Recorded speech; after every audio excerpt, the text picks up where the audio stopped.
Dạ chào chú. Xin chào cô. Xin chú tự giới thiệu ạ chú. Tôi tên là Trần Chí Hiếu, sống ở thành phố Kiêu Ly cũng gần 40 năm rồi. Rồi nếu mà mình trở lại tới cái khoảng năm 70 mấy đó, trước 30 tháng 4, 75 đó, thì là chú mô tả được dùm cho tụi cháu cái cuộc sống của chú lúc đó không? Trước cái ngày 30 tháng 4 75 á, thì tôi là lính hải quân, phục vụ ở một cái đơn vị ở vùng đồng bằng sông Cửu Long, đó là cái thành phố Long Xuyên. Và cái đơn vị của tôi thì thi hành quân ở trong cái vùng Đồng Tháp 10, tức là vùng Mộc Hóa đi vô, bên này thì Cao Lãnh đi vô đó. Cái khu đó nó gần với cái biên giới của Miên với là Việt Nam thời đó. Lúc đó hồi đó chú mấy tuổi? Tôi đi lính hồi năm 1970 thì lúc đó là tôi khoảng 21 tuổi, khi mà cái thời gian mà phục vụ trong lính đó thì từ để không thấy coi 19 tuổi chứ, lúc đi lính là 19 tuổi đó. Tới năm 75 là khoảng 24 tuổi. Sống gia đình chú ở đâu lúc đó? Quê của tôi ở Vĩnh Long, là một cái tỉnh ở vùng đồng bằng sông Cửu Long, ở sông Củ Chiên, một cái vùng rất là trù phú. Chú ở, nếu mà chú không đi lính thì là chú ở với bố mẹ với lại anh chị em hay sao? Thì thời đó là sống với gia đình thì ông bố ông cũng đi lính hồi xưa, thì cũng ít khi về nhà lắm. Ở nhà thì với bà mẹ với lại mấy đứa em. Nhưng mà cái thời đó thì cái thời chinh chiến thành thử, nhất là cái vụ mà cái thảm họa Tết Mậu Thân đó, thành thử sau khi tôi thi tú tài đôi năm 1969 thì giữa hai cái chọn lựa, một là tiếp tục đi học, và mình cũng muốn có cái mộng giống như là đi giang hồ, đi tham gia vô quân đội để mà thỏa cái chí làm trai của mình thời đó. Thì thử cuối cùng thì mình quyết định mình tham gia quân đội. Theo cái lời khuyên của ông bố, thì ông đi lính hồi xưa đó, thì tôi cũng khuyên nếu mà có đi lính thì đi hải quân hoặc là đi không quân, chứ đừng có đi võ bị. Ông khuyên như vậy thì cuối cùng tôi quyết định là tôi đi hải quân. Ông bố là đi Ông bố thì ông đi lính bộ binh. Lúc đó thì ông đi từ lính cho tới ông lên là sĩ quan đó. Thành thử cuộc đời của ông cũng rất là nhiều cái thăng trầm của cuộc đời binh nghiệp đó. Thành thử cái lời khuyên của ông thì tôi rất là để tâm tới. Thành thử mình làm cho ông bố vui lòng nữa, thành thử chọn đi hải quân. cái hồi mà chú làm hải quân thì là coi như là chú đi thuyền trên chú gọi là patrol cái con sông nhiều hơn hả? Hay là cái công việc của chú lúc đó là gì? Khi tham gia hải quân đó thì mình đi học những cái căn bản quân sự ở Quang Trung, rồi sau một cái thời gian đó thì mình về bộ tư lệnh hải quân, mình nằm mình chờ để mà có cái khóa học đó về những cái chuyên môn, tức là của bên hải quân. Tức là thì sau đó là tôi được đi ra tham gia khóa 22 hải quân sĩ quan Nha Trang. Thì học ở đó khoảng 13 tháng thì ra trường. Lúc ra trường thì là mang cấp bậc chuẩn úy, rồi về phục vụ ở hạm đội. Tại vì khi mà mình ra trường, cái mình thi tốt nghiệp đó, nó có cái hạng cũng tương đối trên trung bình, thành thử mình được chọn vào những cái đơn vị đi tàu biển. Thì tại vì đối với một cái người mà sĩ quan hải quân tốt nghiệp ở quân trường ra đó, thì đa số họ được khuyên nên chọn những cái đơn vị đi tàu biển, đi hạm đội để mà có cái kinh nghiệm về hải hành. Tại vì cái điều đó là điều rất là quan trọng cho một cái người sĩ quan hải quân. Do đó thì tôi cũng như là những anh em khác cùng khóa là coi như mình, nếu mình có điều kiện thì mình chọn đơn vị, đó là mình ưu tiên là mình chọn những cái đơn vị ở hạm đội, đó là đi những cái tàu tuần duyên thời đó. Rồi sau khi phục vụ ở cái đơn vị hạm đội khoảng trên một năm thì bắt buộc chúng tôi phải tuyên chuyển. Tại vì để cho những cái người khác họ có cái điều kiện họ xuống và phục vụ chiến hạm, thì chúng tôi phải chọn cái đơn vị là về ở trên bờ, hoặc là về những cái đơn vị đi hành quân ở trong sông, như là cô mới hỏi đó, tức là những cái tiểu đỉnh. Thì cái lực lượng hải quân lúc đó nó có rất là nhiều cái đơn vị mà để mà hành quân ở vùng 3, vùng 4 sông ngòi. Thì do cái tình hình chiến tranh cái thời đó thành thử khi mà quân đội đồng minh, nhất là cái người Mỹ họ rút lui đó, họ để lại rất là nhiều cái chiến cụ cho cái binh chủng hải quân ở cái vùng đồng bằng sông Cửu Long thời đó. Mình đi hải quân ở đây mấy cái con sông lúc đó là có nhiều, mình có gặp nhiều trận chiến không ạ? Sông ở miền Nam của mình thì những cái sông lớn thì thực sự nguồn sống thì nó rất là an toàn, không có gì hết. Nhưng mà thường thường mấy cái đơn vị hải quân, nhất là mấy cái gian đòn mà có được trang bị hỏa lực rất là mạnh đó, thì họ thường họ phải đi yểm trợ cho những cái đơn vị bộ binh. Họ, nhất là những cái đơn vị mà họ đi hành quân cũng như là họ đóng để mà họ coi như bảo vệ lãnh thổ của cái vùng đồng bằng sông Cửu Long đó. Thì cái vùng đó thì những cái kênh rạch mình vô trong sâu nó không có rộng rãi đâu. Thành thử đối với một cái mình gọi là cái tiểu đỉnh, nhưng mà thực sự nó cũng khá to, với cái tàu đó nó xoay trở trong những cái kênh rạch đó rất là khó khăn. Thành thử giống như là khi mà một cái đoàn của đơn vị hải quân mà họ đi vào trong sông đó, thì hầu như là mình gần như là những cái mục tiêu nổi để mà cho khi mà bị Việt Cộng họ phục kích họ bắn mình thì mình rất là khó xoay sở. Cái đó là cái điều mà một trong những cái trở ngại của những cái đơn vị hải quân ở trong sông. Bù lại thì chúng tôi có những cái hỏa lực được, nó là cái hỏa lực mạnh, thành thử mình tự vệ được, cũng ít khi bị tấn công. Nhưng mà thường thì bị họ phục kích họ bắn xong họ chạy chứ không có đánh, coi như là đối mặt với nhau. Cái đó cũng là một cái điều tương đối cũng là may mắn. Chứ bây giờ nếu mà tới những cái ngày cuối cùng của Cộng hòa Việt Nam đó, thì là tháng 4 năm 75, thì là lúc đó chú ở đâu? Những cái ngày cuối cùng của tháng 4 á, thì sau khi tôi nhớ thì phải nói là rất là rõ ràng, là tại vì chúng tôi đi phép, tôi được cái đi phép thường niên lúc đó. Thì khi tôi về thì đơn vị tôi đã di chuyển về Mỹ Tho, tức là tôi chỉ biết là về cái chỗ căn cứ Hải quân Đồng Tâm. Thì ông đơn vị trưởng ông để lại một cái chiếc tàu nhỏ cho tôi làm phương tiện để tôi di chuyển thôi. Thì tại vì mình là sĩ quan hành quân, sĩ quan trưởng toán đó, thì thử tôi về hậu cứ trình diện thì cái người sĩ quan trưởng hậu cứ có cho hay là đơn vị để di chuyển về Đồng Tâm rồi, là thử ông chiếu trưởng ông để lại cho ông chiếc tàu để ông ngày mai khăn gói ông xuống đó là chở chiếc tàu lên kia để mà gặp đơn vị trên đó. Thì sau khi tôi lên Đồng Tâm gặp lại đơn vị thì tôi với lại một cái ông đàn anh khác cũng trung úy dẫn 8 cái chiến đỉnh. Tôi là danh xưng của tôi gọi là chiến đỉnh biệt phái do cái gian đòn 41 ngăn chặn để mà vô giải tỏa kênh Chợ Gạo. Thì lúc đó thì cái kênh Chợ Gạo đã bị Việt Cộng nó tăng áp lực, nó coi như, tại vì cái kênh đó thì tôi cũng xin nói thêm là tại vì cái kênh đó rất là quan trọng, tại vì nó là cái đường mà thủy lộ huyết mạch từ ở những cái vùng phía dưới của miền Tây chở gạo, lúa, gạo, trái cây, là coi như là tiếp tế lên về Sài Gòn đó, thì họ đi bằng cái đường sông đó. Thì cái kênh đó rất là quan trọng, thành thử bằng mọi cách là quân đội miền Nam phải giải tỏa kênh đó để mà giữ cái lưu thông tiếp tế cho cái vùng thủ đô Sài Gòn lúc bấy giờ.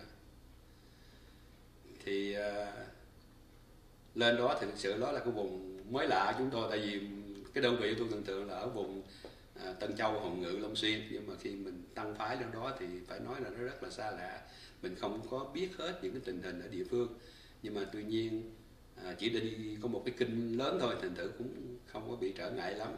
Nhưng mà ở đó thì 2 ngày rất là gần, tại vì những cái ngày cuối cùng tôi nhớ là bữa 28 thì chúng tôi chở một số địa phương quân vô đó để mà giúp cho họ giải tỏa mấy cái đồ cọc dựa theo hai cái bờ kênh Chợ Gạo đó. Thì chỉ có đánh nhau bằng súng cối thôi, tức là tụi tôi bắn súng cối thì họ Việt Cộng trong kia nó bắn ra thì chúng tôi bắn lại thôi. Rồi ngày 29 thì cũng giống như vậy, nhưng mà bắn qua bắn lại của đó thì đa số là cái tổn thất là đa số là người dân họ bị, chứ cái đám lính tráng không bị gì hết. Còn bên phía Việt Cộng thì mình chả biết như thế nào. Thì tối 29 tháng 4 đó, thì khi mà hành quân xong tối thì chúng tôi kéo về ủi ở cái chỗ chi khu Chợ Gạo. kế bên cái bộ chỉ huy của Giang Đòn 41 ngăn trận á. Thì cái đêm đó thì tôi nghĩ là ai cũng đã từng nghe những cái chuyện nó xảy ra từ đó, tức là cái tình hình miền Nam nó rất là xáo trộn, tại vì cái thời đó Việt Cộng nó đã về gần tới Sài Gòn rồi, thì cái tình hình chiến sự nó thay đổi, rồi cái tình hình chính trị ở miền Nam nó cũng thay đổi rất là nhiều, thay đổi lia lịa. Tức là tại vì tôi không có nhớ rõ lúc đó là ai là cái người mà coi như là làm tổng tư lệnh quân lực Việt Nam Hòa thời đó, nhưng mà tôi chỉ nhớ là ông tướng Vĩnh Lộc ông làm, rồi tới ông Trung tướng Nguyễn Hữu Hạnh. Thì mình nghe radio tối đó, thầy trò ngồi trên buông tàu nghe những cái tin tức chiến sự, những cái tin tức thay đổi về chính trị, tình hình chính trị miền Nam đó, mà coi như là rất là hoang mang, thì mình cũng không biết cái chuyện gì nó sẽ xảy ra. Tại vì trong tâm tâm mình là người quân nhân, người lính thời đó, thì mình chỉ biết cầm súng mình chiến đấu bảo vệ cái tự do của miền Nam thôi, chứ mình đâu có nghĩ những cái chuyện gì xảy ra. Thành thử cho tới sáng hôm sau, tức là ngày 30 tháng 4, thì tôi chưa có thức dậy nữa, thì mà có một cái chiếc tàu của Giang Đòn họ đang sửa trong căn cứ Hải quân Đồng Tâm, họ chạy ra, họ kiếm mấy cái chiếc tàu chúng tôi. Thì khi mà gặp á, họ nhào vào hỏi là, họ kêu là, tại vì tôi xin lỗi tôi nói là cái danh hiệu mà tôi dùng để tôi liên lạc đi hành quân lúc đó là Lưu Linh. Thành thử cái anh lính anh kêu là Lưu ơi, ông cũng biết là ở trong Đồng Tâm ngày hôm này người ta di tản hết trơn rồi không? Tôi cũng nói đâu biết trời đất, chứ mình đang đậu ở ngoài này mình đâu có biết vậy đi. Thì tôi nghe vậy tôi mới chạy lên cái phòng hành quân của Giang Đòn 41 ngăn chặn. Thì không có ai trực hết đó, tôi mới chạy vô, tôi là cái số trực hành quân đó, thì tôi coi thì từ 10 giờ đêm là không có liên lạc nữa, coi như là bỏ trống tới sáng luôn. Thì tôi chạy qua cái phòng của ông chỉ huy trưởng Giang Đòn 41 ngăn chặn, là tôi nhớ là hình như là ông lâu quá tôi quên, hình như là ông thiếu tá 7 thì phải, ông thiếu tá Hai Vương. Thì tôi hỏi ông cũng không biết gì hết. Ông mới nói vậy là như vậy là ở trong Đồng Tâm họ di tản hồi hôm hết rồi, nhưng mà mình đây mình không hay gì hết. Thì ông mới ra lệnh cho tất cả những cái đơn vị trực thuộc là Giang Đòn, ông với lại 8 cái chiếc Giang Đỉnh của Giang Đòn tôi đó, theo ông chạy ra ngoài sông Tiền Giang, đấy là ngang thành phố Mỹ Tho. Thì lúc đó phải nói là khi mà chúng tôi ủi cặp theo cái cù lao rồi đó, thì khoảng tôi nhớ hình như là 10 giờ mấy thì nghe trong radio là cái thông điệp đầu hàng của ông đại tướng Dương Nhân Minh. Nhưng mà phải nói là khi mà nghe chuyện đó mình cũng bàng hoàng, mà rất là hoang mang, không biết phải làm gì hết. Rồi cuối cùng thì tụi tôi cứ nằm ở đó chờ cho tới đâu khoảng chừng 2-3 giờ thì thấy những cái đoàn tàu ở trong miền Tây họ chạy ra, rất là nhiều tàu, thì chúng tôi mới chạy ra chặn những cái chiếc đó lại hỏi. Thì tôi gặp một cái ông chỉ huy trưởng của cái Giang Đòn 29 xung phong ở Cần Thơ, ông chạy ra đó. Tôi nhớ ông là ông đại úy quan khóa 16 Hải quân. Ông nói mày đang ở đó với ai vậy? Tôi nói tôi đang ở với ông chỉ huy trưởng của tôi, với ông chỉ huy trưởng Giang Đòn 41 ở đây nè. Thì ông mới chạy vô, ông gặp mấy ông kia, ông nói, thì mấy ông nói chuyện với nhau thì mình cũng nói mình nghe. Ông nói nó có cái lệnh di tản rồi, bây giờ để thấy ông đội nó đang chờ ở ngoài kia, mà tại sao mấy ông giờ này không chịu chạy ra ngoài, mấy ông ở đây để làm gì? Thì cả đám này mới nói là đâu có biết trời đất gì đâu, không có lệnh lạc gì, đâu có biết đi đâu. Thì ông đại úy quan nói mình bây giờ phải chạy ra ngoài biển càng sớm càng tốt. Thì cả đám theo ông chạy đi. Thì khi mà bắt đầu tôi đi ra đó thì cũng bắt đầu trời nó về chiều rồi. Thì ra tới ngoài cửa tiểu, thì nói ra cửa tiểu thì chưa tới cửa đâu, nó còn xa lắm. Thì mình thấy tàu bè là ngổn ngang hai bên bờ sông. Thì tức là có một số những cái đơn vị hải quân họ đi trước rồi họ chạy đó, họ bỏ tàu rồi họ có lẽ là họ gom lại để những tàu lớn hơn để họ chạy ra biển. Thì cái tình trạng của đó rất là hoang mang, tại vì thật sự mình không có chuẩn bị cho những cái chuyện đó xảy ra như vậy. Rồi thì tôi mới kêu, tôi với cái ông, tại lúc đó tôi không liên lạc được với đơn vị, tại vì có tôi với cái ông Trung Quý Phong là ông đàn anh của tôi cùng đơn vị đó. Thì tôi cột mấy chiếc tàu lại với nhau, thì như là thả trôi ở giữa sông đó. Thì ngồi bàn tới bàn lui. Một hồi thì ông Phong đó, ông mới chắc ông nhớ vợ ông sao, ông xách chiếc tàu ông chạy đi về trước, ông chạy về. Thì còn tụi tôi ở lại đó. Thì lúc đó có một người bạn cùng khóa với tôi á, anh ở Giang Đòn 41 ngăn chặn á, anh gọi máu cho tôi, anh kêu bây giờ cái ảnh nói cái tên tôi là tên Hiếu, thành thử anh gọi theo cái kiểu lính là hotel. Anh kêu hotel bây giờ mày chạy qua bên đây với tao đi, tao có một chiếc NC-8 rồi, chiếc tàu đó khá to đó, đi biển được. Tao có đầy đủ gạo nè, rồi dầu này kia, rồi đầy đủ lương thực, đi qua tới Thái Lan luôn, mày đi nhảy qua đây đi với tao. Thì tôi cũng sẵn sàng tôi đi rồi, tại vì tôi nghe nó rủ thì mình cũng muốn đi rồi. Nhưng mà xong lúc đó thì mấy cái người lính ở cùng đơn vị đó, họ nói là bây giờ mà ông đi nữa rồi ông bỏ tụi tôi ở đây, đâu có ai mà là cái người chỉ huy ở đây. Thì tôi nói thôi bây giờ thì mấy ông cứ tự nhiên lấy tàu chạy về đi, tại vì cũng chưa đến nỗi đâu. Nói nhưng mà không được đâu Hiếu ơi, tại vì bây giờ từ đây mà về tới Long Xuyên là hậu cứ của cái Giang Đòn á, thì thứ nhất là mấy ông không có rành được xá, rồi thứ nhì nữa ông nói là một câu mà mình thấy rất là dễ ý, là từ hồi nào tới giờ tụi tôi chỉ có nghe lệnh sĩ quan trưởng toán để tụi tôi làm việc thôi, rồi bây giờ nếu mà không ai ra lệnh đó, lỡ tụi tôi đi về dọc đường á, rồi Việt Cộng nó bắn tụi tôi là tụi tôi phải làm sao. Thì khi mà nói qua nói lại đấy thì hồi mình cũng nghĩ, mặc dầu lúc đó tôi chưa có gia đình độc thân mà, nhưng mà rồi nghĩ mình cũng nhớ gia đình, nhớ mẹ mình, rồi nhớ em này, rồi nó rồi thôi thì muốn về thì thôi để tôi dẫn cả đám về luôn. Thì tôi mới gom lại cái đơn vị của tôi, đó là khoảng 10 cái chiến đỉnh đó thầy, tôi dẫn nó về đó. Thì dẫn nó chạy khoảng cái chừng đâu 7-8 giờ tối, tôi về tới trưa hôm sau là tới Long Xuyên. Thì tình hình đó rất là bình yên, yên ổn, chưa có chuyện gì xảy ra. Rồi thì tới đó thì coi như là giả từ vũ khí. Rồi anh về với lại gia đình. Xong thì tôi về đó thì tôi gặp lại cái ông Trung Quý Phong, ổng đi trước đó, ổng không còn ở đó, ổng mới có cái xe, ổng mới rủ tôi thôi bây giờ mày không tao chở mày, ổng quê ổng ở Sa Đéc, thành thử ổng cho tôi quá Giang, ổng về tới Sa Đéc, xong ở đó tôi mới đón xe tôi về Vĩnh Long. Thì nó cũng xong, coi như là cũng xong một đời. Trong mấy cái năm sắp tới mà anh sống với lại cộng sản, anh có bao giờ mà anh hối hận là cái ngày hôm đó anh không có đi tiếp không? Thật sự phải nói là như vậy. Nếu mà hối hận ở trong cái thời gian, tại vì sau đó đó thì ở miền Nam thì đa số ai cũng bị đi cải tạo, thì thử mình cũng giống như là đa số những người khác đi tập trung cải tạo. Thì cái thời gian đi cải tạo phải nói thì chắc có lẽ là tôi nghĩ là đa số ai cũng biết hết, nó khổ, với lại cái khổ về thể xác một phần, nhưng mà cái khổ mà cái khó chịu nhất là về tinh thần. Tại vì mình đó kêu là đi tập trung cải tạo mà giống như hình thức là đi ở tù, nhưng mà nó không có một cái bản án nào hết, thành thử mình không biết cái ngày nào mình được họ thả ra. Nghĩa là nó chỉ nói là đi học tập cải tạo tốt thì được về sớm, cứ vậy thôi, mà như là cứ năm này qua năm kia đăng đẳng cho tới 4 năm. Tức là mà tôi là 4 năm thì tôi cũng tương đối là cũng còn lẹ so với một số anh em khác. Nhưng mà nói như câu hỏi nó có hối hận không thì có một chút hối tiếc, tại vì tao lúc đó mình không có dứt khoát mình bỏ mình đi như là những người khác. Nhưng mà phải nói là cũng khó, rất khó, tại vì trong đời mình không có một cái quyết định nào mới đến cho mình nhanh để mình quyết định mình phải bỏ quê hương mình đi. Thực sự không, tôi nghĩ là khó có ai mà làm một cái chuyện đó trong một cái quyết định cho nó dội vàng tới mức vậy.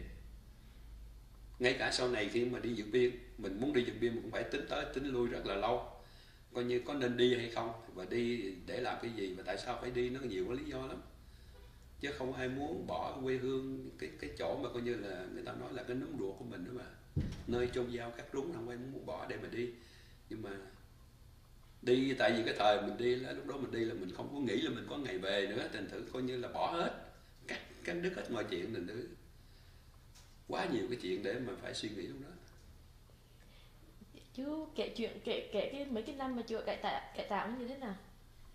Thì đi cải tạo thì phải nói là tôi có cái điều may, tức là mình đi cải tạo ở trong miền Nam và gần quê, thành thử mình đi trình diện, đi cải tạo, tập trung đi cải tạo là ở tại quê, đó là quê tôi ở Nhân Long. Thì đi cải tạo ở dưới Trà Vinh, cái vùng duyên hải, họ cho mình đi làm những cái nông trường nuôi tôm rồi làm này làm kia, thì nó cũng cực. Nhưng mà so với sau này khi mình được biết thì những cái người sĩ quan của quân Lục Nam và họ đi ở ngoài Trung, hoặc là những cái ông mà từ đại quý trở lên họ ra Bắc, thì phải nói là quá nhiều đau thương, quá nhiều cái tổn thất cho họ, nhất là vấn đề tinh thần. Trong Nam thì dầu sao đi nữa, khi mà chúng tôi tiếp xúc với người dân của mình ở trong Nam, dầu họ không có thích mình lúc đầu, nhưng mà sau đó một thời gian họ thấy được, họ hiểu được, thì họ gần gũi với mình hơn, tức là họ có chút thân tình, rồi nó làm cho mình thấy nó dễ chịu hơn, không có bị người ta, cái danh từ không phải là kỳ thị, nhưng mà người ta coi mình như là một cái người mà coi như là không có cùng một cái xã hội với họ vậy đó. Tù không hẳn là tù, mà tội cũng không ra tội, nó rất là quái đản, cái người tù cải tạo rất là buồn cười. Việc lao động của chú là Tức là trồng tôm hả? Họ đi đào đất, đập đường, làm những cái nuôi tôm, rồi làm đủ thứ, tức là những cái gì mà những cái nông trường ở đó họ cần thì họ kêu mình tới để mình làm. Tức là có thể là làm một lần là 300 người, có khi có những cái chuyện họ chia ra từ toán nhỏ 10 người, 20 người, 30 người làm tùy theo công tác. Có thể họ dẫn mình một nhóm chừng 200 người đi một cái vùng hay xa xa làm gì đó trong vòng tháng, 2 tháng, 3 tháng, tùy theo cái nhu cầu của họ lúc đó. Lúc đó gia đình của chú có cơ hội để mà tới để mà thăm rồi cung cấp đồ ăn không? Đó là cái điều may mắn khi mình đi cải tạo ở trong miền Nam, tức là gia đình được phép thăm nuôi, họ cho thăm viếng, và nhất là những cái người mà có gia đình đó, thì một thời gian sau này họ được phép cho vợ con đi thăm này kia, rồi tùy theo cái người mà cái chỗ mà mình đang đi làm đó, nếu mà cái người họ coi mình đó họ dễ dãi thì họ du di cho mình cũng tương đối, nó cũng dễ chịu hơn. Với lại tại vì chúng tôi di chuyển thường đó, thành thử sau này cái trại chánh không ở đó mà họ gửi mình trong cái xóm dân ấy, mình ở chung đụng với người dân, thành thử cái vấn đề thăm nuôi tương đối nó cũng dễ chịu, thoải mái. Và cái người dân lúc đó thì họ khi mà họ hiểu biết với mình á, họ biết mình nhiều đó, thì cái cách đối xử họ rất là khác biệt. Bởi vì phải nói thêm một cái điều, đó là đa số những cái người mà sĩ quan của quân Việt Nam Cộng Hòa đi cải tạo đó, thì phải nói là chúng tôi cũng có một cái trình độ tối thiểu, cái kiến thức về này về kia, thành thử khi mà mình ở chung với cái người dân đó, mình giúp đỡ cho họ rất là nhiều chuyện. Tại vì họ về vấn đề mà coi như văn hóa họ rất là kém, cái trình độ hiểu biết của họ về những cái chuyện này kia hầu như là không có gì hết. Thành thử khi mình sống chung với họ đó, thứ nhất là mình dạy cho con họ học về toán, về này về đủ thứ chuyện, rồi những cái về y tế thường thức, những cái vệ sinh thường thức mình hướng dẫn cho họ, thì họ rất là cảm ơn. Ngay cả lúc đó bà xã tôi lúc đó tôi chỉ mới quen bà thôi, thì tại vì bà hồi xưa bà là nữ hộ sinh quốc gia, thành thử khi bà xuống bà thăm đó, thì cái người dâu của cái chủ nhà bà có thai, thì cũng gần tới ngày sanh, thì bà xã tôi sẵn bà xuống bà thấy vậy, thì bà giống như là bà khám thai giùm, thì bà mới thấy là coi như là cái người đó là sẽ bị sanh khó, tức là sanh ngược như thế nào đó, thì bà giải thích thôi, thì bà mới sửa cái thai lại làm sao để mà sau này sanh cho nó dễ dàng. Tại vì phải nói là ngay cả cái lúc đó ở những cái vùng mà hồi xưa họ kêu là ở Trung Bưng đó, tức là cái vùng hồi xưa là Việt Cộng, vùng Bắc An Ninh, tức là lính không có vô tới đó được, thì cái người dân của họ trong đó họ đâu có đủ điều kiện về vấn đề mà sanh sản này kia, họ rất là thiếu thốn. Thử mà như vậy thì khi mà sanh khó đó, rất là nguy hiểm đến tính mạng của cái người mẹ, rồi khi cả cái bào thai luôn. Thành thử đó bà xã tôi với bà xuống thì bà đem thuốc này thuốc kia, bà thấy vậy là phải cho người dân ở đó, thì họ rất là mừng. Và thì lúc đó thì tôi mới thấy là mình thấy là cái sự thay đổi về cái quan niệm của họ khác, tức là mấy người lính ngụy nó không có giống như họ tưởng hồi xưa. Chắc xin hỏi thêm một câu nữa, đó là chú đi cải tạo là tù thì là thay vì bị giam ở trong trại thì chú được ở với lại người dân, với lại một người chủ nhà. Cái chủ nhà là cái người mà coi như là người gác tù hay là sao? Họ không gác tù gì hết, họ là dân. Thì là tại vì cái nhu cầu mà của cái công trình họ làm đó, mình phải đi xa cái trại, cách xa 20-30 cây số. Thành thử mình không thể nào mà mỗi ngày mình phải bỏ ra 2 tiếng đồng hồ mình di chuyển đi về, nó hết giờ rồi. Thành thử họ buộc lòng họ phải gửi những cái người tù cải tạo ở cái xóm của dân. Mà cái người dân ở đó là hồi xưa tức là họ là kêu là cái vùng giải phóng, cái vùng đó là của Việt Cộng kiểm soát. Thành thử người dân của đó là người dân của Việt Cộng, Mình không có trốn được, tại vì họ ở đó là họ kiểm soát, họ coi chừng mình luôn. Và thực sự ở vùng đó mình trốn rất là khó trốn, tại vì có trốn đi dân nó cũng bắt lại à. Khó trốn hả? Khó trốn lắm. Có ai thử không? Trong cái nhóm Trong thời gian tôi ở đó thì trong cái nhóm của tôi không ai trốn hết. Chứ biết vậy, mình biết vậy thì đó thì. Nhưng mà sau này á, thì phải nói là vui như vậy, đó là có một số người độc thân họ đi cải tạo đó thì họ lập gia đình ở đó luôn. Thế là cũng có nhiều người họ cũng thương, họ lấy nhau cũng vui lắm. Tức là với cái chị bạn của chú lúc đó chưa là vợ, nhưng mà chưa là vợ thì là chị cũng tới thăm cũng được. Thì họ cũng mà cũng ở qua, tức là cũng là ở lại. Họ cũng vẫn cho, họ coi như là vợ thì cho ở vậy thôi. Rồi chú ở đó mấy năm thì là xong sau đó thì sao? Thì vòng vòng cái khu đó là khoảng 4 năm. Xong rồi khi chú được thả về thì là như thế, cái đời sống của chú như thế nào? Thì đi về thì phải nói là rất là khó so sánh giữa cái chuyện mà mình đi cải tạo với cái đời sống của cái người dân ở miền Nam sau 75. Tại vì mình cứ nghĩ mình đi cải tạo thì mình mong mình được đi về để mình thấy có chút tự do, nhưng mà khi mà mình được thả ra thì cái tự do ở ngoài đời nó thật sự nó không có giống như mình nghĩ. Đây cái tự do nó không phải giống như cái tự do trước của miền Nam trước ngày 30 tháng 4 năm 75. Tại vì tự do mà trong cái sự cái danh từ thời bao cấp lúc đó không biết nó có đúng hay không, nhưng mà giống như là bị cấm chợ ngăn xong rồi kiểm soát đủ thứ chuyện hết, thành thử mình thấy rất là khó chịu. Như mới vừa được thả về thì mình trước khi về thì nó kêu là phải đi về địa phương, xin cái giấy nó cho phép mình về đó mình ở thì nó mới chịu thả, mà phải về ở dưới quê chứ không được về thành phố, tức là về cái chỗ cái quê cũ của mình nó không cho, bắt buộc phải đi. Mà cái chỗ mà quê của mình á, thì mình đâu có sinh sống ở đó đâu mà người ta biết mình là ai, thành thử cũng cả cái vấn đề.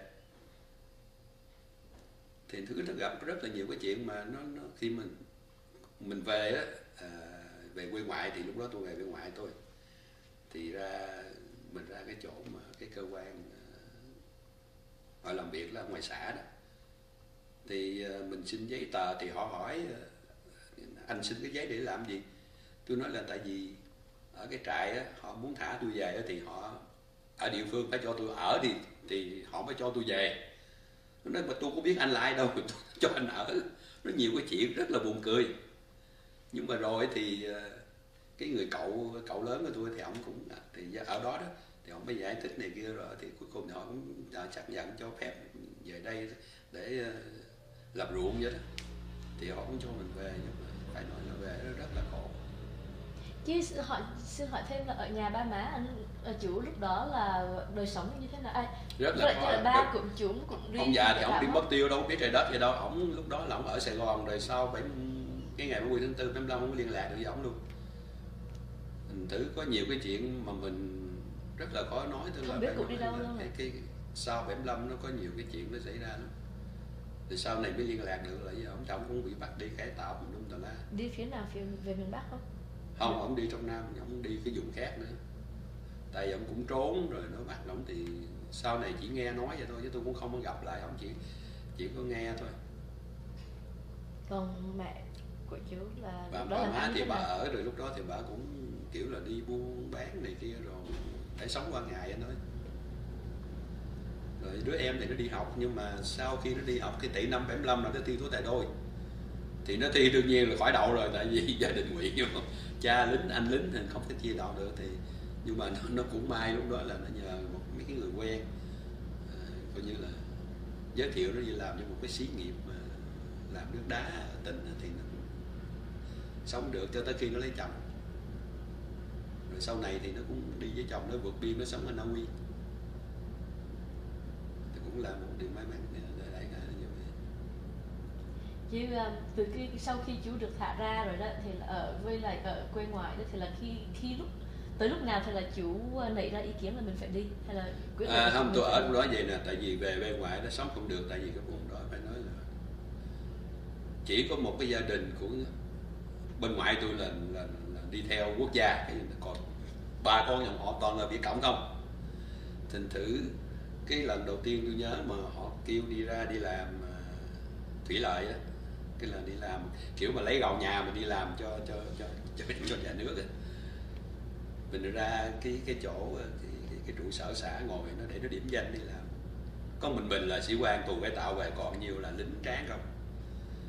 Tôi thấy là không xong rồi, tại vì nguyên cái vùng đó mà chỉ có mình là sĩ quan cải tạo, mà ở đó còn đa số là nó tập trung, tại vì mấy ông lính này kia về quê đó, sau 75 họ về quê rồi nó bắt cái đám nó đi làm, coi như là làm chùa cho chính quyền rồi. Ở đâu nó cũng lôi mình ra, một tháng mà đi làm 10 ngày 15 ngày thì lấy gì mà sống. Mà không có phải đi, tại vì đâu đi không được, tại vì đã mang tiếng là ngụy rồi. Tôi mới nói là không được, thì lúc đó tôi chưa có mới làm đám cưới với bà xã xong, thì bà với bà xã tôi, bạn tôi là anh ở đây là anh chết, anh phải đi kiếm cách đi về bên vợ đi. Bên đó thì nó dễ chịu hơn, đó là người ta thứ nhất là không biết mình, thứ gì nữa là mình còn lọt lách đâu được. Thì tôi mới tìm đủ mọi cách để mà tôi xin di chuyển, tôi chạy đi qua bên quê bên vợ của tôi, là qua bên một cái thành phố, cái quận khác thôi, là quận Cầu Kè, ở cũng tỉnh Vĩnh Long, mà cái quận khác thì cái chỗ đó là tương đối là dễ chịu hơn. Lại người ta không có biết mình, mà người ta có biết mình nữa, người ta cũng không có biết hết cái gốc gác của mình, nó cũng dễ chịu hơn. Đó thì ở đó thì khi mà ở đó thì tôi mới đương nhiên thì phải tính toán với nhau là thì cái phong trào vượt biên lúc đó nó cũng khá nhiều, tức là họ đi lúc đó là đi chính thức đó, mình nghe nói đi chính thức này kia. Thì cái may là tại vì hồi xưa mình đi hải quân thì nhiều người họ kiếm để họ nhờ mình làm cái công việc là lái ghe, làm tài công, thì tôi cũng có nhiều cái cơ hội. Nhưng mà nhắc là cái chuyện đó tại vì hồi mà tôi đi cải tạo thì bà xã tôi, bà cũng khi bà xuống bà thăm thì bà cũng có nói là nếu mà ở nhà bà lo, bà sắp xếp được á, thì tôi sẽ trốn trại, tôi về tôi đi. Tại vì bà con bên vợ họ cũng là ở vùng đó, họ có nhiều cái điều kiện để họ đóng ghe họ đi. Nhưng mà không chưa có xong thì nó thả tôi về. Thành thử khi mà chú về với lại quê vợ thì là lúc đó lại có người họ bắt đầu họ chuẩn bị, họ thì bà con mấy người bà con bên vợ là họ rủ là họ làm, tại vì thì giống như là họ hùng với nhau để họ đóng ghe họ đi trong bà con dòng họ đi thôi. Xong rồi họ cần người tay công, thì đương nhiên họ biết là mấy ông kia cũng lính không à, tại vì đa số mấy người đó là cũng là lính rồi sĩ quan đi cải tạo về đông lắm, thì cả chục ông ngồi bàn tính này kia rồi phải đi thôi. Thì thực sự thì mình về mình sống trong cái xã hội đó, mình thấy là cái vùng đó là cái thời đó không phải là mình sống ở đó được. Tức là cái miền Nam mà sau 1975 là những cái gia đình mà có dính líu hay là liên hệ tới cái chế độ cũ rất là khó sống, và nhất là mình nghĩ tới cái tương lai con cái của mình sau này, khi mình lập gia đình có con có cái thì đương nhiên là mình biết là không thể nào có cái cơ hội để mà vươn lên, phải nói là hay là có một cái đời sống bình thường. Tại vì mình giống như là cái loại công nhân hạng nhì hạng ba vậy rồi, chứ không phải là giống như là cái xã hội lúc đó họ nhìn đâu. Thành thử bằng mọi cách phải đi thôi. Thành thử chú kể cái chuyến đi của chú thôi. Đi thì nó có hai lần, phải nói là một lần đầu á thì cũng tính toán với mấy cái người bà con bên vợ đó, thì nó cũng có nhiều cái nó không có vui lắm. Tại vì lần đó tổ chức thì tôi phải lấy ghe để tôi đi rước mấy người kia để đi, nhưng mà tới cái đêm cuối cùng để mà đi lấy ghe đó thì đi rất ít người, khoảng chừng 30-40 người thôi, đi rất là gọn. Thì bà xã với lại mấy cái người gia đình bên tôi nè, bà già rồi đi chung đó, với lại một cái nhóm mà đi đó, không có khách, tại vì toàn là những thân nhân không đi không à, họ bỏ tiền bỏ vàng họ mua chiếc ghe, họ đi tổ chức để đi. Thì mướn một chiếc đò, họ đưa cái người coi như là ở một cái nhà gần cửa, tôi nhớ để coi, nó kêu là Dàm Láng Sắt ở vùng Cầu Quan đi ra đó. Dạ. Thì tôi xuống tôi lấy ghe, thì cái người mà họ rước tôi để lấy ghe đó, họ chạy họ chở vô đó, thì tới cái chỗ đầu ghe thì không thấy cái ghe đâu, cái ghe để vượt biên nó mất tiêu rồi. Thì cái người đó họ tính toán nó hồi chiều em ở đây đi ra thì nó ở đây mà cái ghe còn đưa cho cái ông, một cái người mà giữ chiếc ghe là một cái ông thượng sĩ nhảy dù hồi xưa, mà không biết giờ sao cái ghe mất tiêu. Thì tôi với cái người mà lái cái xuồng nhỏ đó chạy coi như là sáng một cái đêm tối một cái đêm luôn để mà kiếm cái ghe, tại không biết cái ghe nó đi đâu. Tới chừng sáng sớm đó thì thấy cái ghe nó đang đậu ở chỗ cái đồn công an biên phòng, chỗ cái dàm Láng Sắt đó tôi nhớ.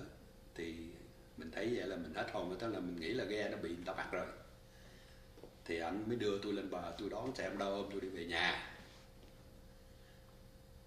Thì xong tôi về nhà tôi ở một đêm, thì bữa sau tôi mới chạy qua cái chỗ mà giống như là cái nhà của cái người mà đứng ra tổ chức đó, là giống như cái bộ chỉ huy hành quân vậy đó. Thì mấy ông đó đang chờ, thì họ về đó hết rồi, họ về. Thì họ gặp hỏi ra thì mới biết ra là tại vì cái người mà giữ chiếc ghe đó, không biết ông sợ cái gì đó, ông đem chiếc ghe ra, ông đầu thú, tức là ông giao cho công an. Đó là đại khái là cái chuyến đầu tiên nó đi không có được, nhưng mà cũng may mắn là không có bị ai bị bắt bị bớ gì hết.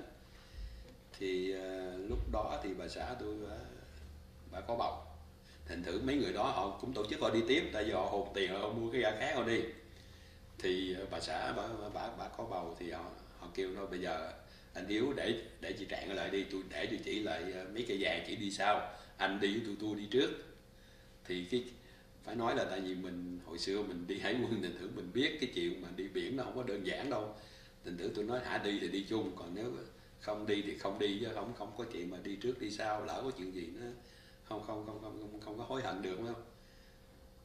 Thử mấy ông nói thôi bây giờ như vậy thì anh làm ơn vẽ cái hải đồ giùm tôi để cho tụi tôi biết đường đi, tại vì mấy ông cũng lính không thì mà ông cũng có kinh nghiệm về coi la bàn coi này coi kia, thì mình cũng vẽ sẵn cho mấy ông vậy đó. Thì mấy ông đi thì cũng may mắn là mấy ông tới, thì mấy ông tới được đảo Ba Lan, ông mới gửi thơ về đó, thì biết là mình về cũng được. Thì tôi ở lại thì bà xã bà sanh xong thì mình thì có một số người cũng quen ở đó, họ cũng tổ chức họ đi thì họ mới kêu mình đi nữa.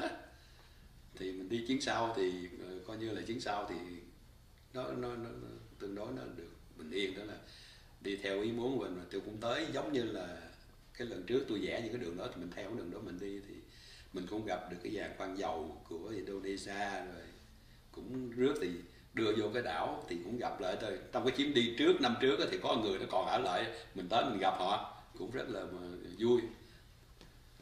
Thì sau này những cái người mà đó thì mình qua Mỹ mình cũng gặp lại hết những người đó, cũng vui lắm.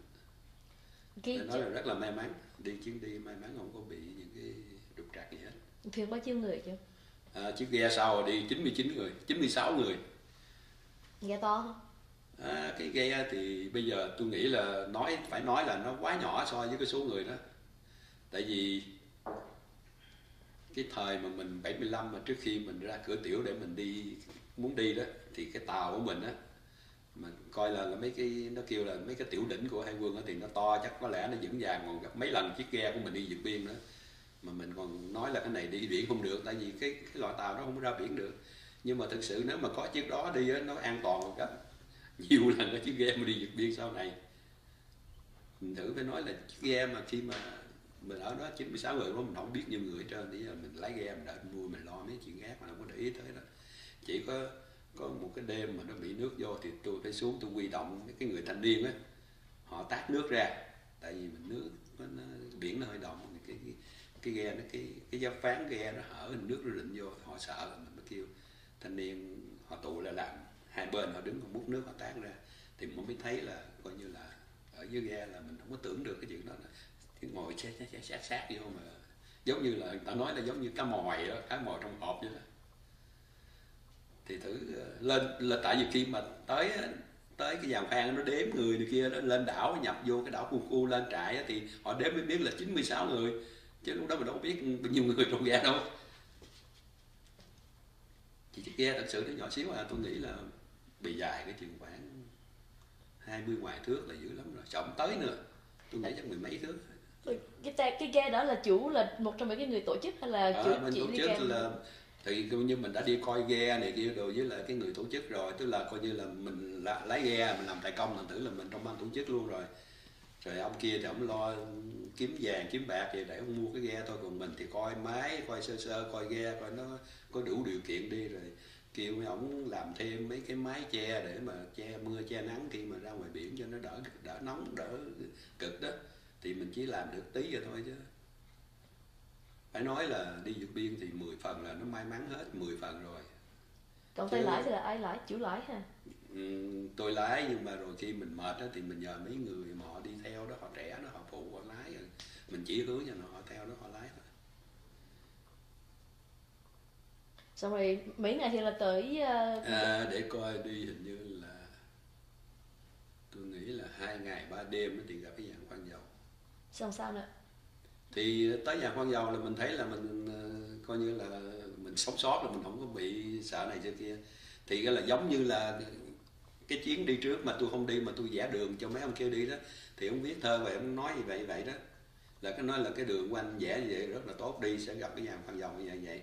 Thì mình theo hướng đi, thật sự là phải nói là đi thì mình đi cầu may, đó là mình phỏng chừng mình đi thôi, chứ không có lấy một cái gì chính xác để mình đi ra ngoài cái biển khơi hết. Nhất là mình là đi hải quân nữa, đừng tưởng mình biết, không có cái gì để mà giúp cho mình định hướng hay là định được cái chỗ đứng của cái ghe của mình hết. Đi là đi cầu may, Chứ không có cái compa, không có cái la bàn nó chỉ định hướng cho mình để mình đi về hướng nào thôi, chứ nó không biết mình đi nó cùng cái hướng đó. Nhưng mà mình ở Kerry mình đi khác, mình ở BC mình đi khác. Cái điểm đến là một, nhưng mà cái hướng đi nó nhiều hướng tới, thì thử nó nhiều cái vấn đề lắm. Với lại rồi ra ngoài biển thì gió nó làm cho lệch lạc, rồi sóng nó làm cho lệch, đủ thứ chuyện xảy ra. Mà phải nói thì khi đó mình tới thì rất là vui, tại vì thì khi mà tôi tới cập được vô cái giàn khoan dầu thì tôi nói với mấy cái người họ lo bài cái máy của chiếc ghe, nói là bằng một cách làm sao cho cái máy đừng chạy nữa không. Mình nói với vậy họ liền, tức là tới đây là mình không muốn chạy nữa. Thì cái giàn khoan dầu họ rất là phải nói là rất là tử tế. Lần đầu tiên mình tiếp xúc với cái người ở ngoài á, thì mình ghé vô thì cái ông có một cái ông người Mỹ, ông xuống ông nói tao là chief của cái giàn khoan.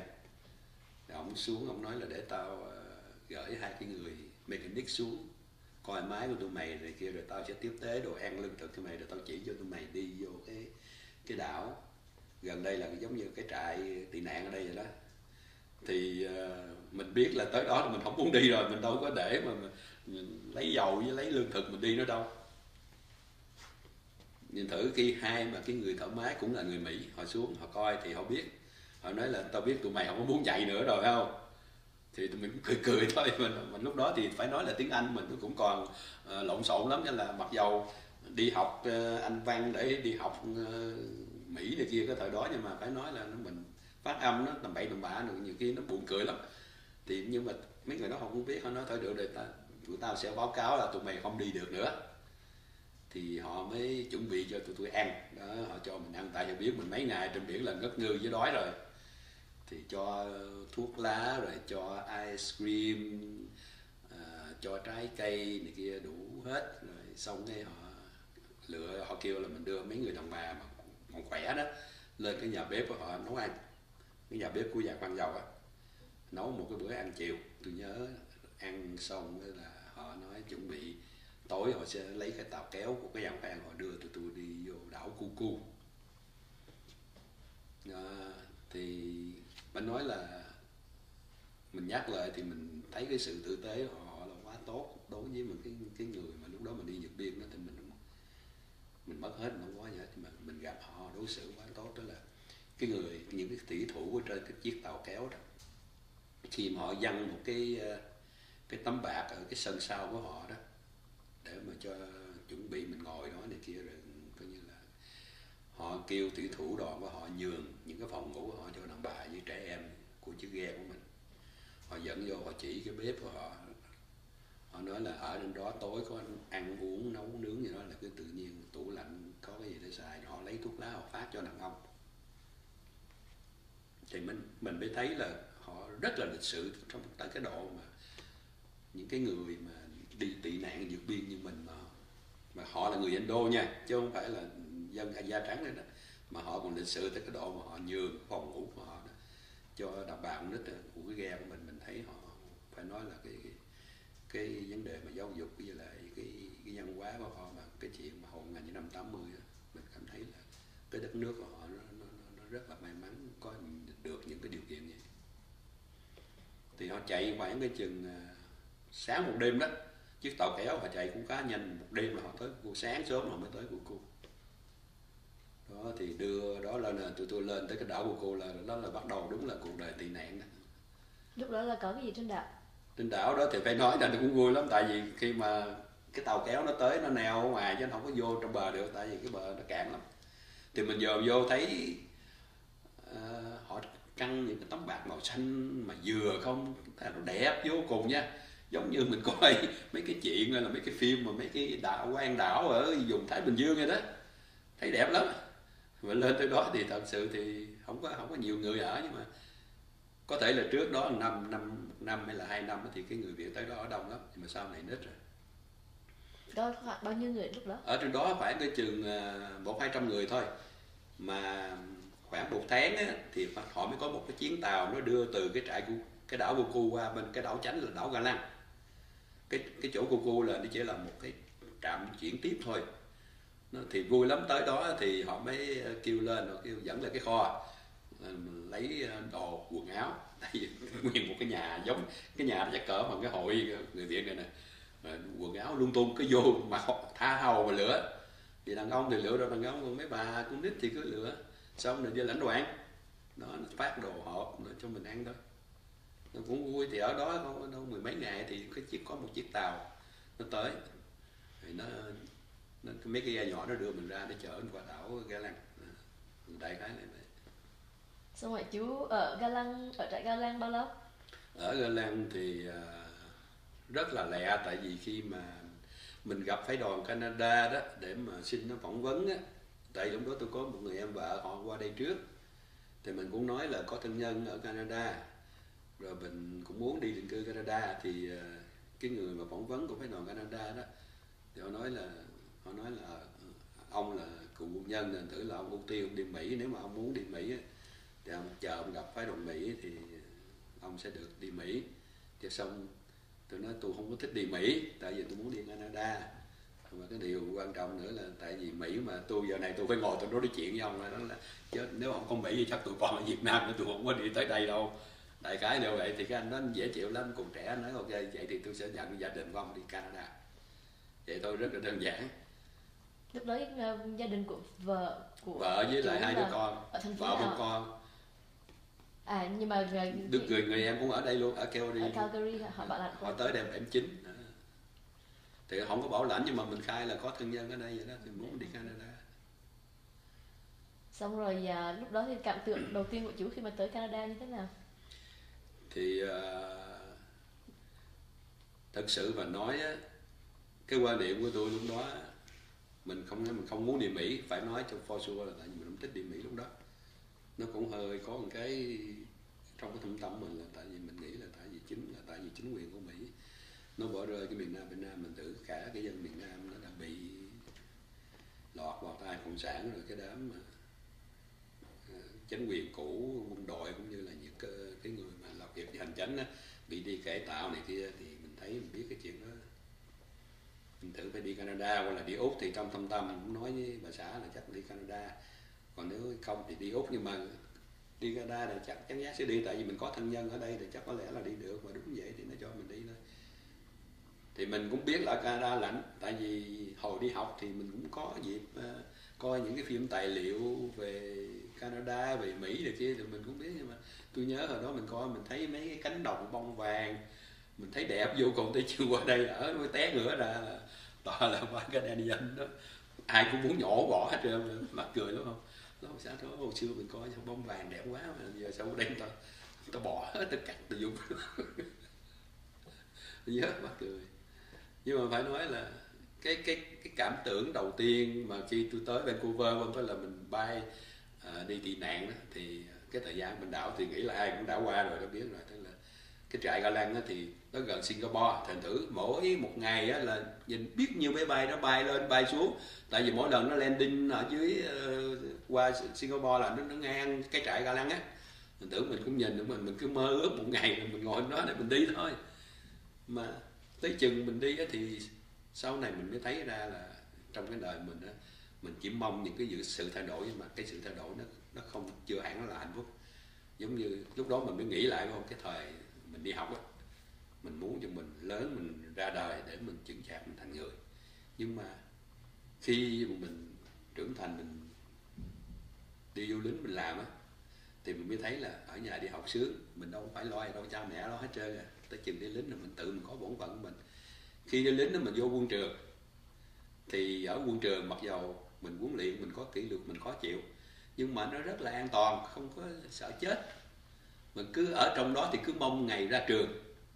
Thì ra trường là mấy cái đời sống mình nó thay đổi, tức là ra trường là mình bắt đầu có trách nhiệm của một người, thì mình ra là sĩ quan thì mình có trách nhiệm của một người sĩ quan, rồi thêm nữa cái sự nguy hiểm của chiến trường, nó làm cho mình không biết sống nay chết mai. Nhưng mà rồi cái cuối cùng đi cải tạo, và cái điều mà cải tạo là tôi sau này tôi thấy mắc cười nhất. Mình nghĩ cải tạo là mình tù, mình cực, mình khổ, nhưng mà thực sự nó cực cái thể xác của mình, và cái tinh thần là mình nói, như tôi nói nãy là mình không biết cái ngày về. Nhưng mà bù lại mình không có lo toan những cái chuyện khác, gia đình con mình la đủ cái chuyện đó, chỉ có biết đi làm lao động rồi ăn, rồi như là như vậy thôi. Tới chừng mà được thả về, mình ra ngoài cái nhà tù lớn đó, mình mới thấy là cái chuyện không đơn giản như mình nghĩ. Nó rất là rõ ràng. Thì khi đi định cư qua đây thì nó mắc cười lắm, tức là mình cứ tưởng là đi định cư là qua đây sướng, nhưng mà tới chừng mình ở qua đi định cư mình mới nhớ cái thời Bình Đảo, mình cứ lãnh đồ ăn rồi đi tắm biển, rồi cứ chờ ngày để đi định cư đi sướng, không có làm hết, đi học anh văn ai thích, hay là học nghề đó, ai có tiền thì ra quán ngồi uống cà phê nghe nhạc, nó không có phải lo toan một cái chuyện gì hết. Qua tới đây bắt đầu mà dấn thân vô cái đời sống ở đây là lo sinh kế, lo này lo kia, rõ là như vậy. Cho tới bây giờ không vậy nữa, mình cứ nghĩ là giống như về hưu thì nó sẽ sướng, nhưng mà thật sự mà ở đây về hưu là mình phải gần tới cái cuối đường. Nhiều khi mình nghĩ cái chuyện đó, mình cứ mong có những cái sự thay đổi, nhưng mà cái sự thay đổi đó chưa chắc đã nó đưa mình tới cái chuyện gì đó tốt đẹp hơn. Nó buồn cười lắm mà mình cứ mong hoài. Tôi nghĩ bắt cười lắm nhiều chuyện. Nhưng mà để nhớ lại, tại vì cái vui nhất là tới Vancouver. Tại vì tới Vancouver thì ở đó một đêm nó mới về, hôm sau mới về Calgary, thì mình thấy là sung sướng lắm. Tại vì qua tới dẫn vô ở một cái motel ở gần phi trường Vancouver, thì cái người mà họ hướng dẫn mình, lúc đó mình không có nhớ rõ là họ làm cho sở di trú Canada hay là họ làm cho cơ quan nào mình biết, nhưng mà họ dẫn ra hai gia đình mình thì vô một cái phòng có tivi, rồi mình thấy sướng quá chừng luôn. Cái họ dẫn ra cái chỗ cái phòng ăn á, họ chỉ cái tủ này đồ ăn sẽ được dọn như vậy, rồi nước mình cứ muốn uống cái gì đó cứ uống, chỉ có thuốc lá là không có thôi, mình phải đi mua thôi. Thì lúc mình dòm thấy rồi trái cây để đây hết, quá sướng. Không bao giờ đi lính hồi xưa mình cũng đã từng có những cái mà mình được hưởng, nhưng mà nó không giống như ở cái xã hội như vậy. Mình nhất là sau một thời gian mà 4-5 năm mình đi cải tạo, đi qua bên trại tị nạn đó, mình mới thấy là cái xã hội ở đây nó quá đầy đủ. Mình tưởng cái đó là cái cảm giác mà khi đầu tiên mới bước chân tới cái Canada là vậy đó. Rồi thì hôm sau bay về đây thì gia đình ra tiếp, rồi bắt đầu ở đây được 3 ngày thì đi làm miết luôn cho tới lúc retire. Đại khái là như vậy. Ủa, ai kiểm cái nhà thờ họ sponsor cho mình, họ bảo lãnh đó, thì họ gửi ở trong gió hotel mấy ngày, xong thì mình thấy họ cũng tội lắm. Mỗi ngày họ tới họ hỏi thăm rồi này kia, rồi thì họ nói có cần thì kia, không nói thì mình cũng nói là mình muốn đi học Anh văn lại này kia. Thì cái ông đó ông mới nói mày nói chuyện với tao vậy mày đi làm được rồi, không cần đi học nữa đâu. Thì ông nói vậy thì mình cũng biết vậy thôi. Lúc đó thì mình cũng nói thật sự, thì nếu mà đi làm thì mình thấy mình thoải mái hơn, với lại cũng có tiền để mà giúp đỡ cho người thân ở Việt Nam, thì mình cũng nghĩ vậy đó. Thì ở tới ngày thứ 3 là ông chở mình đi làm, đó mình chưa có biết trời đất vậy đâu. Ông chở vô cái hãng đó, cái chỗ đó thì nó hãng nhỏ thôi, nó chắc có lẽ là nó có liên hệ tới cái nhà thờ mà bảo lãnh mình đó. Thì họ nhận mình vô họ làm, nhưng mà làm có mấy tháng rồi họ lay off. làm công việc gì vậy chú? Công việc mình cũng chả nhớ nó làm gì, mà cái phụ người ta đúng là vô đó để sai vặt thôi. Cho hỏi là cái nhóm thử khi nào đến khi nào là chú biết là chú được có một cái nhóm bảo lãnh? Thì cái đứa em bà con bên đây nè, nó liên lạc thì nó nhờ cái nhà thầu bảo lãnh đó, đại khái này nó cho biết vậy thôi. Thì khi mà mình tới phi trường kêu đi thì đứa em nó ra nó rước về nhà, thì cái mấy cái người mà sponsor mình họ liên lạc rồi, thì lúc đó là ở trong giao hotel đó, khi nó đem về nhà đó họ mới liên lạc, rồi cái họ mới gửi cái nhà của người bảo trợ ở đó. Thì mình ở chung với mấy người đó thì họ cũng giải thích là ở cái xã hội này thì ai cũng phải đi làm cái này cái kia, rồi đại khái gì họ cho biết về cái đời sống ở đây như thế nào, họ hướng dẫn mình. Cảm tưởng đầu tiên của chú về mấy cái người mà bảo lãnh chú là như thế nào khi mà chú gặp gỡ họ? Thì đương nhiên là phải nói là mình cảm ơn, tại vì họ tự nhiên họ là những cái người mà tốt bụng, mặc dù họ không biết mình là ai, nhưng mà họ bảo lãnh rồi họ đem về nhà ở, rồi họ giúp đỡ cho mình từng chút, thì mình thấy cái đó là cả một cái điều rất là tốt. Phải nói là lúc đó mình mới thấy cái xã hội Tây phương nó có những cái điều mà cái xã hội Đông phương của mình không đạt được như vậy. Còn người em lúc đó là chắc là cũng mới qua, thành thử không có điều kiện để mà cho chú ở chung. Nó mới có năm mấy nó đi làm thôi, thì tự nó cũng đâu có điều kiện gì đâu. Cô em là lúc đó làm nghề gì vậy chú? Không, người em thì ông đi làm thôi, họ đi làm rồi sau này ông chạy taxi. Tại vì mấy người thực sự đó phải nói là muốn qua đây mà muốn đi học lại thì phải là có chí, rất là có chí mới cố gắng để học lại nhé. Thứ nhất là tại vì cái nhu cầu, đa số là phải có cái nhu cầu giúp đỡ quê hương, giúp đỡ người thân ở Việt Nam. Thành thử đa số ai cũng muốn đi làm để có chút tiền, dành dụm chút tiền để gửi. Mặc dù mình đi làm, bây giờ mình nhìn lại là đa số người tị nạn mình qua từ đó đi làm lương coi như là 3 đồng, cầm đâu có bao nhiêu tiền đâu. Lương lúc đó 5-6 đồng giờ, 7-8 đồng giờ đâu có nhiều đâu. Làm đó tôi qua tôi nhớ đi làm 8 đồng là nhiều lắm á. Mà một tuần nó phải một lần mà để coi lên một cái check được lâu quá tôi quên, nhưng mà tôi nghĩ là phải 200 mấy 300 đồng này. 8 đồng một lễ. Đúng rồi, lãnh người qua trăm mấy tôi nhớ. Rồi mình thấy một số tiền quá lớn đời đó. Chú ở với mấy người bảo lãnh bao lâu? Ở khoảng 6 tháng. 6 tháng thì mình đi làm rồi họ cũng khuyên mình ra họ đi kiếm apartment họ mướn cho mình. Chú ở với gia đình hay là sao? Ở chung với gia đình luôn.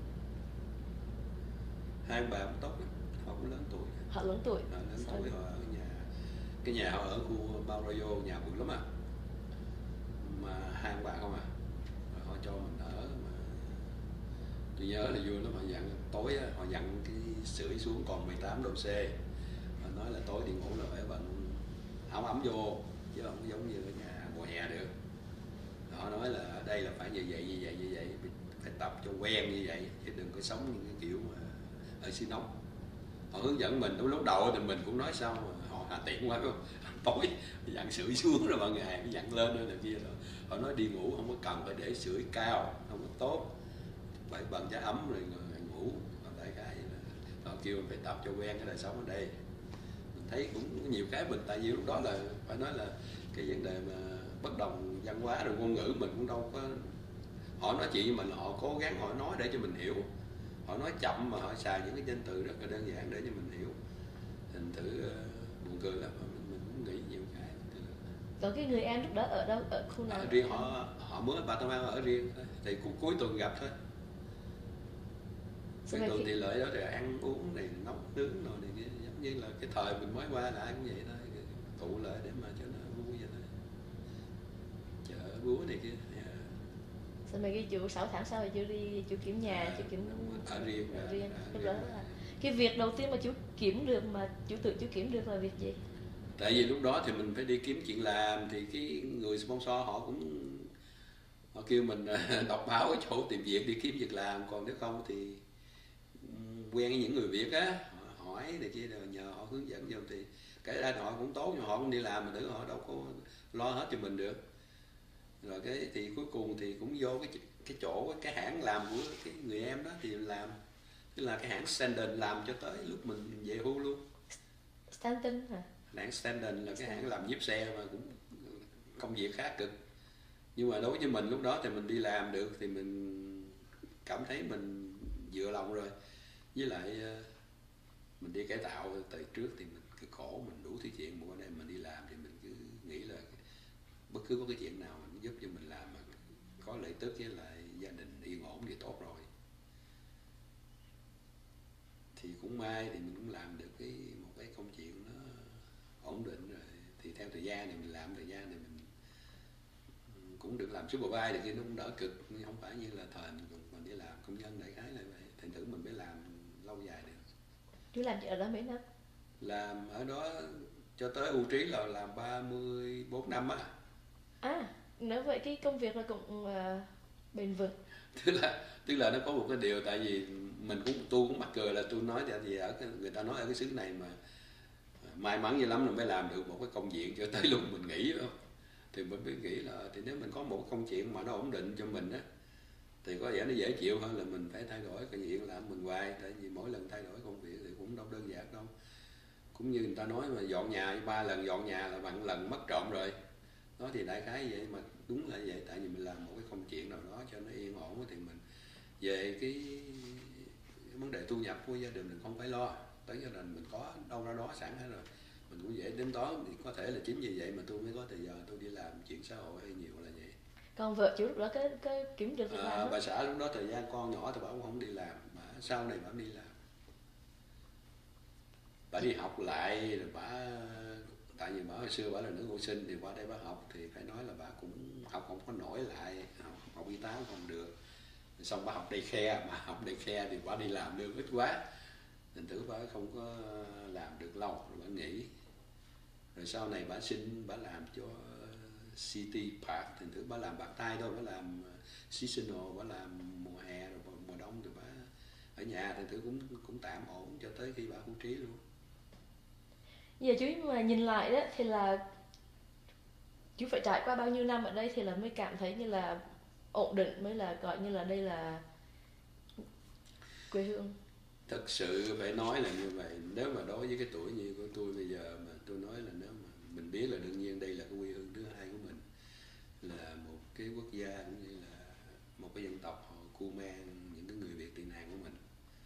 Nhưng mà rất là khó khi mà tôi nghĩ cái chỗ này là cái chỗ mà giống như tôi nói ngay chỗ đầu là cái nơi mà mình nói là chôn nhau cắt rúng, tức là cái nơi mình sanh đẻ ra. Tại vì mình một lúc nào đó mình nghĩ mình giống như là những cái chùm gửi, cái rén vậy đó, nó bay nó tấp vô một cái cây cổ thụ nào đó để sống bám vào đó thôi.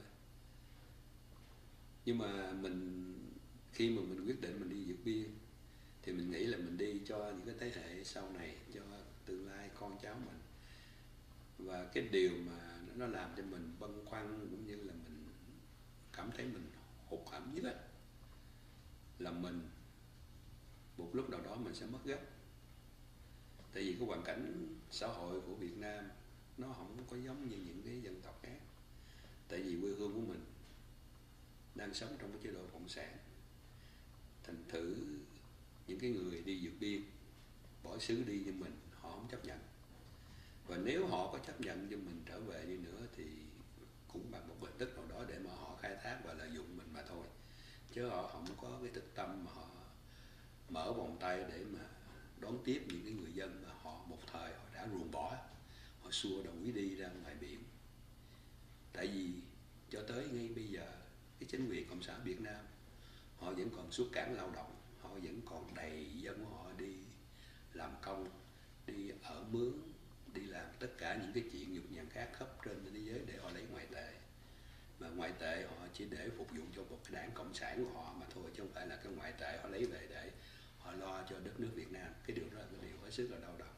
Chính vì vậy mà khi mà mình nói tới cái vấn đề đó thì mình lại có những cái nỗi buồn khác. Mình đã mang cái thân phận tị nạn rồi, mình đã mất gốc. Nói đất nước thì mình không mất, mình còn đất nước Việt Nam mà đó, nhưng mà có một lúc nào đó mình sẽ thấy khi mình về Việt Nam mình sẽ là cái người bị lạc lõng ngay trên cái đất nước của mình, ngay trên quê hương của mình. Tôi chưa về Việt Nam, nhưng mà chưa về mà đã thấy lạc lõng rồi, thì về đó có thể nó sẽ còn thấy khó chịu hơn khi mà mình nhìn thấy những cái thực trạng trước mắt mình. Ở đây mình chỉ nghe, mình nhìn qua những cái clip, những YouTube thôi, chứ nếu mình về mình đối mặt với nó hay đối diện nó có lẽ nó còn khó chịu hơn nữa. Đó là điều. Và con cháu của mình ở đây thì một lúc nào đó nó sẽ không còn là người Việt Nam nữa. Cái đó là cái điều nghĩ tới thì thấy rất là buồn. Thân phận Việt Nam. Rồi chứ nếu vậy thì là trong mấy cái năm đầu đó, chú gặp những cái trở ngại gì là cái trở ngại lớn nhất của chú?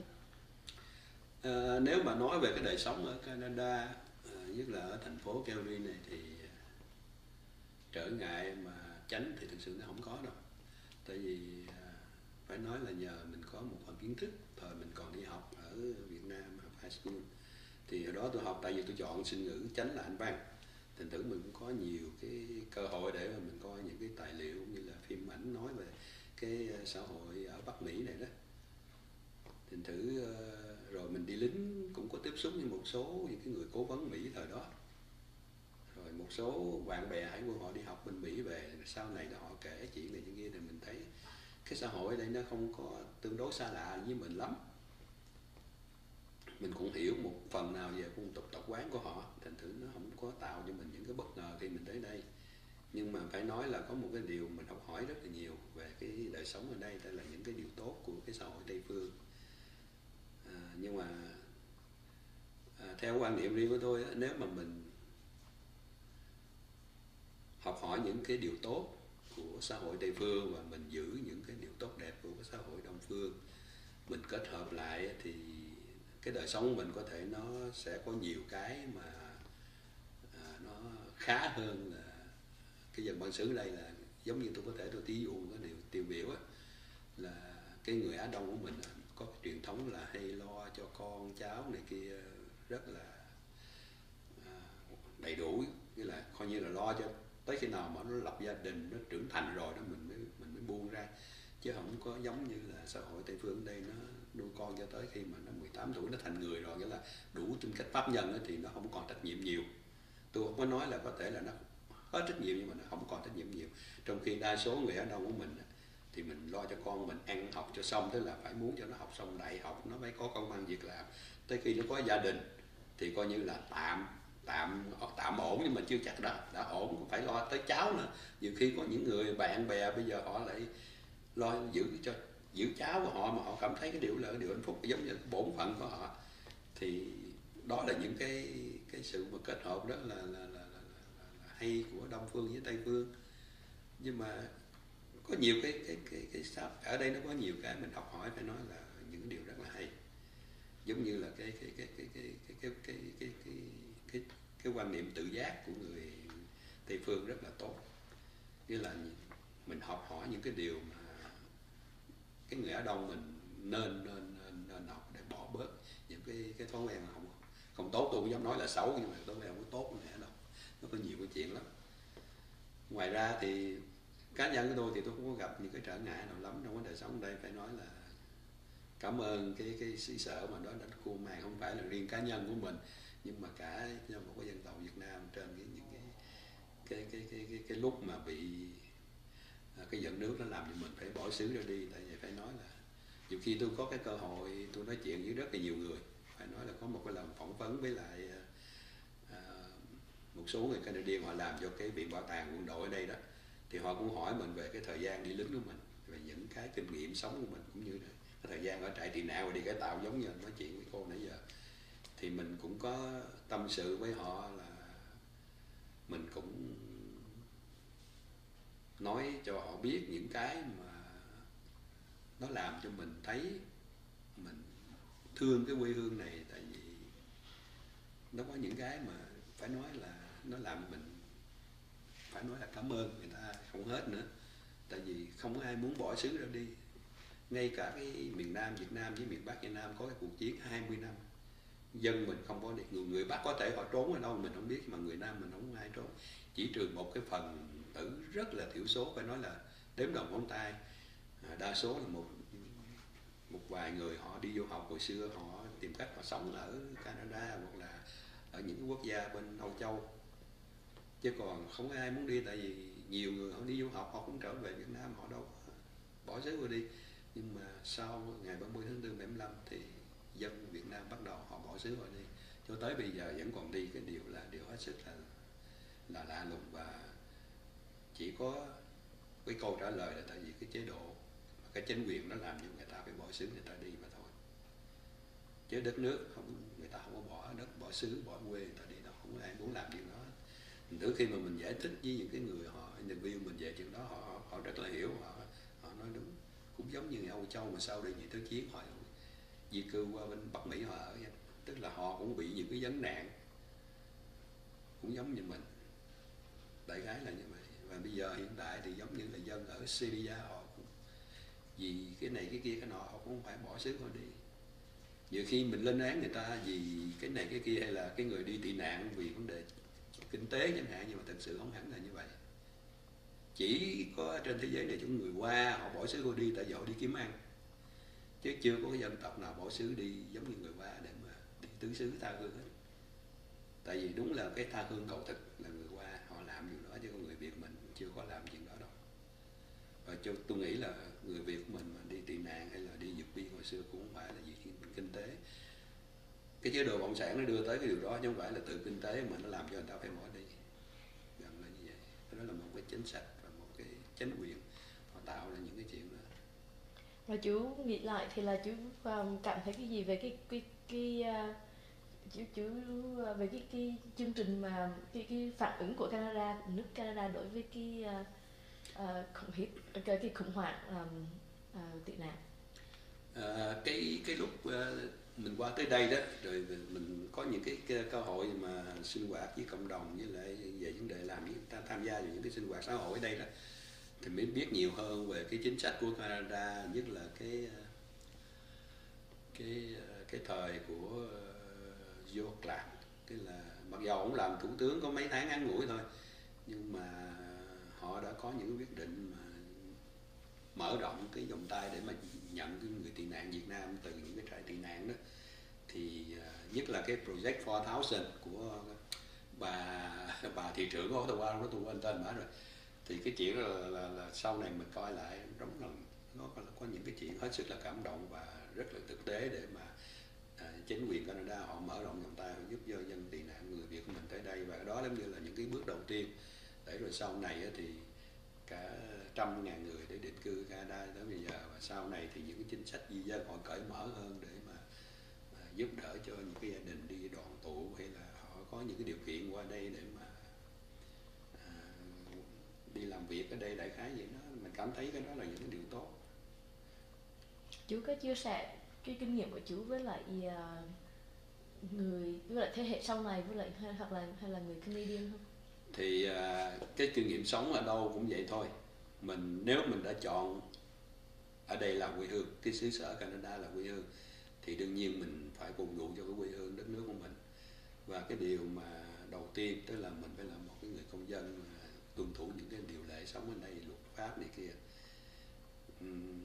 Nếu có thể thì nên giúp cho những người mới tới, họ tạo điều kiện cho họ để mà họ hội nhập vô đây, để họ hiểu nhiều hơn về những cái mà mình đã có kinh nghiệm trải qua, hướng dẫn họ cho họ tới. Và quan trọng nhất là có một cái điều mà tôi muốn nói là làm sao để mà cái giới trẻ của mình nó hiểu được cái nỗi khổ của dân Việt Nam hiện giờ.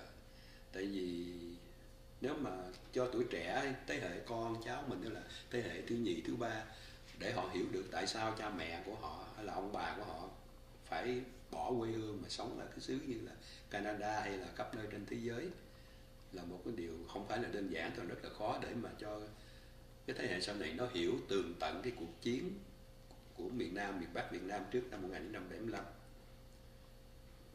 Chỉ có thể làm sao cho thế hệ con cháu của mình nó nhìn được một cái xã hội Việt Nam, một cái chính sách, một cái chính quyền mà họ không có tôn trọng những cái quyền lợi căn bản của con người về vấn đề nhân quyền, hay là một cái đất nước mà nó không có được chủ như là những cái đất nước họ đang sống đại khái như vậy, thì có thể những cái chuyện đó sẽ làm cho con cháu của mình hay là những cái thế hệ sau này họ ý thức và họ giúp cho cái quê hương Việt Nam có được những cái sự thay đổi như thế nào đó để mà phù hợp và giúp đỡ cho cái dân tộc Việt Nam có những cái sự mà coi như là tốt đẹp hơn trong tương lai.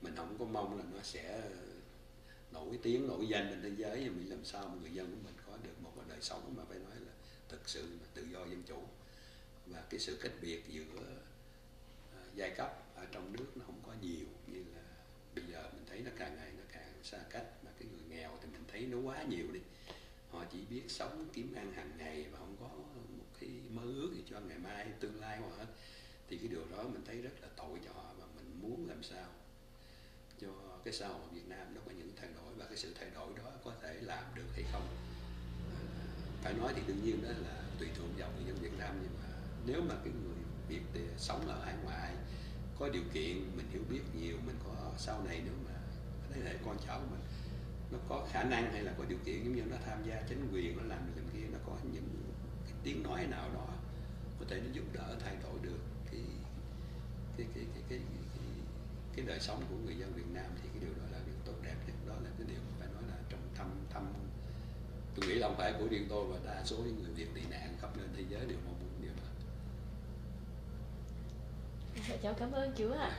Cảm ơn chú đã tham gia cái dự án này và chia sẻ kinh nghiệm và hành trình. Cảm ơn cô, không có chi, tại vì cái đó thực sự thì cũng là tâm sự của mình thôi.